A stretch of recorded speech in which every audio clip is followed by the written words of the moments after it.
So tonight's talk, we're going to be talking about sailing downwind.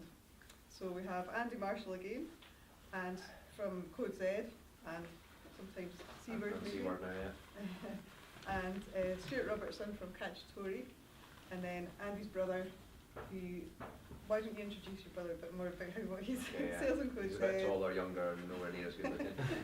Apart from tonight, obviously, because I've got a look like Rudolph. But yeah, no, Pete sailed with us in 707s, big boats, dinghies, all sorts of stuff. I was just saying, it's quite like Stuart and John, brothers, that sail together, sail against each other. Pete and I are very similar from that point of view as well. So I thought I'd bring him along because he's my token when I'm running out of crew, or I need someone to come along, then he's the token. I can put him in any spot on the boat and I can trust him. We used to fight lots when we were kids, but I do trust him when we're on the boat. So. It'd be interesting to hear his point of view actually, and I guess that's the real reason for bringing him along tonight, is that I've got my head down doing different things in the boat, and I really wanted to have the perspective of somebody else in the crew as to what happens and what do they see and what's their perception of what it is that we do at the back of the boat. Because I think Stuart and I will be busy doing one thing, but the rest of the crew, as many of you will know, are doing something completely different, maybe not aware of what we're working on and thinking about, and that's really the purpose of having somebody from another position within the boat to have that chat tonight. So a bit of joking aside, but yeah. So the way we're running it is just anybody can throw in questions, or we can just ask these guys to start talking about something and they'll have loads to tell us about, I think. So but the thing we did think was that the whole thing about downwind is upwind, because you need to plan what you're doing upwind. So quite a long time before you get to windward mark, you need to know where you're going to put the spinnaker up, or which side you're going to put the spinnaker up, and therefore you need to make sure it's on the right side. So if you have to move it over, it can be a real hassle. Obviously, you're not going to pull the spinnaker around the front of the boat. That's going to be very difficult. So what you do is you take off the halyard and the two sheets, pin them all together, and then run them round the front. And the bowman usually has to just flick them at the shrouds and the forestay. And then you bring them around the other side, and the smallest person in the boat reconnects them on the other side and tapes them all up again. And so you always tape yours up? Oh yeah. If you don't tape them up, they just come off. Okay. And have you got snap shackles, or have you got? Yeah, we've got snap shackles. Right. Oh, that's interesting. We tie them on and we still tape them, just in case. Okay. It's one of those belt and braces things. If it comes off, then somebody gets the finger pointed. So it does, you do think quite far ahead then about which side you're having it up on, because that takes quite a while to do all that. And I'll be honest, it's probably as far back as before the start, right? Yeah. Yeah, because you have to know which side you're going to put the spinnaker up in the first place. So once you've got it all taped on, you wouldn't necessarily want to disconnect it and reconnect it again. You'd always try and bring it down on the side that you're going to put it up again on the next leg. Preferably, yeah. But sometimes that's not possible. Unless there's something massive that changes up the first beat, you're always going to want to be fully prepared for what you're doing at the top, because the first beat is where the big gains can be made and lost. At the top mark, the last thing you want to be doing is playing around with the spinnaker. Once you're coming into the last kind of 100 yards, you want to be coming in there making, and you've got other things on your mind around the spinnaker, so you need that well prepared in advance so you can just get going and off. You can lose a lot in the first beat if you're trying to play around the spinnaker. So I guess the big question is, how do you decide before the start which side you're going to hoist it on at the first windward mark? 90% of the time it's going to be a port hoist.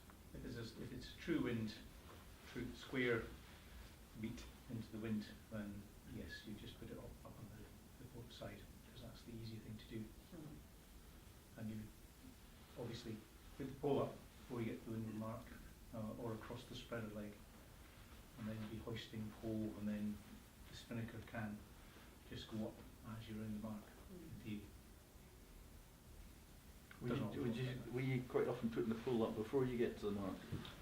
You weren't quite slick at some of the boat handling stuff. So I know in an ideal world it'd be nice to do, but I was just wondering, in practice, how often do you do that? Most of the time. Most of the time? Not very often we wouldn't. Right. So unless we're going to come in on port. But normally you would try and organise the top end of the beat so as you could come in, tack on wants to Yeah, start yeah, as for long a as you're decent not, amount of time. might have, yeah, as long as you're not maybe having to put attack in. Yeah. Sometimes though you haven't got any choice. But in light winds you can still put it up on the wrong side, just by shoving it between the jib and the shroud. And that can be worthwhile. So say that again. If you Just because I want to play with my magnetic boats down Sorry, here. just the last bit where you did the hoist. So if you It's on the wrong side.